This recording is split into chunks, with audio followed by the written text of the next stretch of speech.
Hello Humanities 1302 and welcome to another lecture here in class.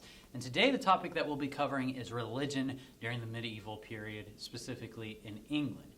And as we talk about today, we're going to see more of a tie-in on how religion played a major role within society during the medieval period and contributed to some of those social tensions that we began to discuss in the last lecture. But anyways, as we begin our lecture today, first I wanted to outline the church that was governing not only England, but over the bulk of the rest of Western Europe. That of the Catholic Church, which responded to the authority of the Pope within Rome. So this predates the period of the Reformation, to where you'll see the birth of the Church of England, as well as other Protestant denominations. So that's key for us to understand. At this point, England was effectively Catholic. Now, the Catholic Church itself, by the 1300s, there are going to be calls for reforms to it. And we'll see it'll be largely because of these social tensions that were beginning to develop. Now, when we talked about society during the medieval period, one of the aspects we didn't really talk about was the idea of abbeys within medieval England. Now, the abbey or the church, the ones who practiced it, while the lay people would call themselves Catholic, openly they wouldn't pray for themselves. They'd have other individuals that were authorities within the church to prayer on their behalf. They would be paying for the church, but they couldn't actually see those individuals praying. They could not read the Bible in their own native language, and this was the case all across the Western world. It had to be read to them in Latin, and most of them, who were illiterate, didn't even understand Latin. And so as a result of this, we'll see it's to no surprise why there's going to be a demand for reforms within the Catholic Church, just as we had seen attempts to reform the feudalistic system. So in other words, if you could kind of summarize the Catholic Church during the 1300s, really it was not personal. It didn't appeal to someone's personal spirituality during this period, and as a result of that, it was very unattractive, especially for the laboring classes. But that will all begin to change with frustrations towards the church because of the issues that we just mentioned, as well as because of the growing tensions that we see in the church itself. Now, to discuss these tensions that were developing in the church, I want to point out a major event that's really going to split the church during this period and have major ramifications for future periods, which is what's known as the Great Schism, or the Western Schism that begins during the 1300s and carries over into the 1400s. Now, by the 1300s, in regards to the Catholic Church, all of those who are members of the Catholic Church asserted that the Pope in Rome had ultimate authority over the church itself. However, a major question that was beginning to be raised by kings, as well as the Pope himself, is who has authority over who? Does the king have authority over his realms as opposed to the Pope, or does the Pope have the authority over kings? Well, Pope Boniface VIII is going to try to settle this issue in 1302 to try to ensure that clergy, especially in France, would not be taxed by respective nations. And Pope Boniface VIII essentially is going to state that the Pope has the authority over everyone. And as a result of this, many of the kings, many of which were trying to exert their authority, expand their administrations and so forth, were very upset with this announcement by the Pope. Specifically in regards to King Philip of France, he's going to then basically capture Pope Boniface VIII and imprison him. You know, he will torture him throughout his imprisonment, but it demonstrates to why we see kings over in Europe weren't exactly on the same page with the Pope over in Rome. But with this begins the process that will lead us down the road eventually to the Western Schism, because as a result, the King of France, trying to ensure that the Pope really wasn't running on his own, that he would listen to the authority of his kingship, what he did was he appointed a new Pope, elected a new Pope that wouldn't have his authority over in Rome, but rather in Avignon. And as a result of this, there was a lot of questions that were beginning to be raised. Was the new Pope that had been elected in Avignon, was he really the sole authority over the church, or was he really just a puppet for King Philip? As a result, this then leads us down the road to the Great Schism, to where there would be officials that would elect a second pope that would be the Pope over in Rome. And as you could probably guess, with two popes over the Roman Catholic Church, this is going to create not only disunity, but it's going to create conflict. Nations across Europe and peoples across Europe are going to question which one of these two popes do they listen to. And as a result, we'll see that this would lead to the rise of religious tensions all across the European continent.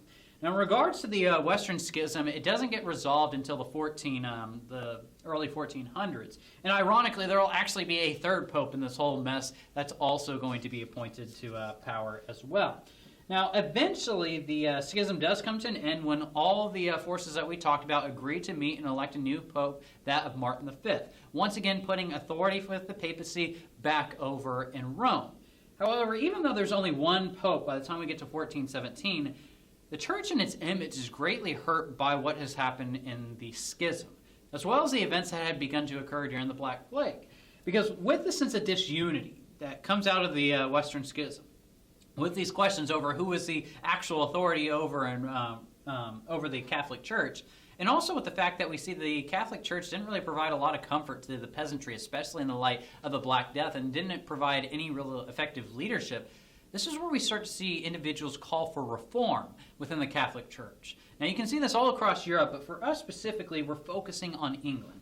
And this is where you'll see when John Wycliffe is going to seek out reform to try to create a more personal spiritual experience within the Catholic Church that we see back at home. However, he will be called a heretic for some of the radical ideas they promote. So now let's take a look at what's become known as Wycliffism or Lollardy.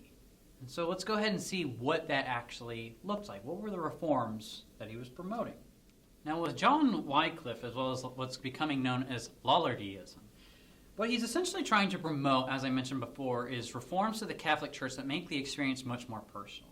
First, he sees major issues with the Catholic Church, especially with its interests in regards to secular items, in particular that of wealth.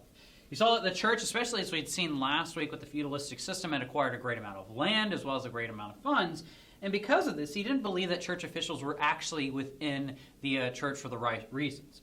He would call as a part of his reforms for the church to not acquire wealth, to where it couldn't tax its own people, that it should be dedicated to the spiritual interests of a congregation, of a community, and so forth.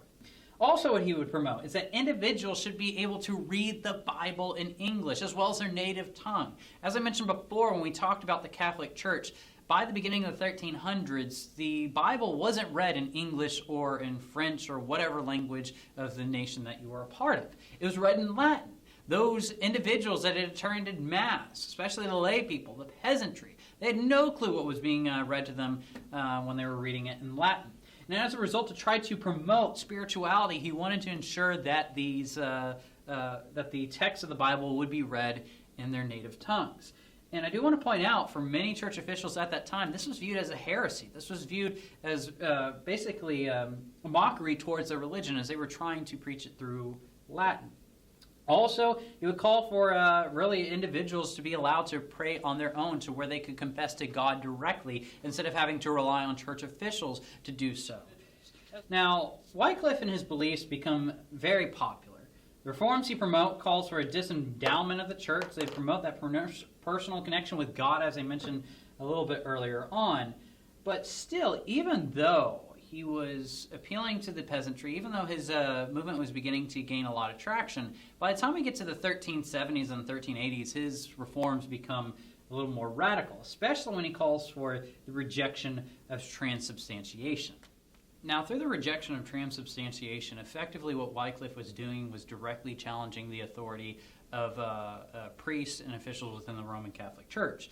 And what transubstantiation is basically the Catholic Church not symbolizing, but stating that they can directly change wine and bread, when delivered, change it into the actual blood and body of Christ. However, through the rejection of transubstantiation, what Wycliffe is promoting is that they're meant to just be symbolic, that they can't actually transform it into the body and blood of Christ. And this is going to be seen as a major heresy for John Wycliffe.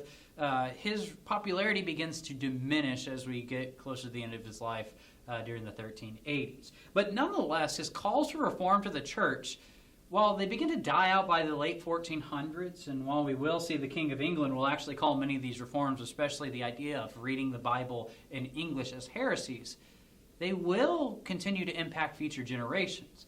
And you could see perhaps some of the initial foundations being laid for eventually the Protestant Reformations of the 1500s. And I do want to point out that Wycliffe and the teachings that he was promoting, they were starting to become popular across other regions of Europe. So that is something to keep note of. But as we had seen, the Catholic Church, it has a major role within the lives of Englishmen. And as you can probably guess, as they go out to the battlefield, Mass, taking sacrament, and so forth is going to play a major role in their lives. And as we see, they also impact their daily lives. But with that said, that really brings us to the end of our discussion of religion during medieval England. We'll talk more about its importance once we get to the 100 Years' War little bit later on. But anyways, we're going to go ahead and end this lecture on that note. Just like always, make sure that you're reviewing all lecture videos, weekly assignments, you're reading through the books, chapters, and so forth. But anyways, if you do have any questions, feel free to reach out to me. But otherwise, everybody go out, be safe, and I'll see everybody in the next video.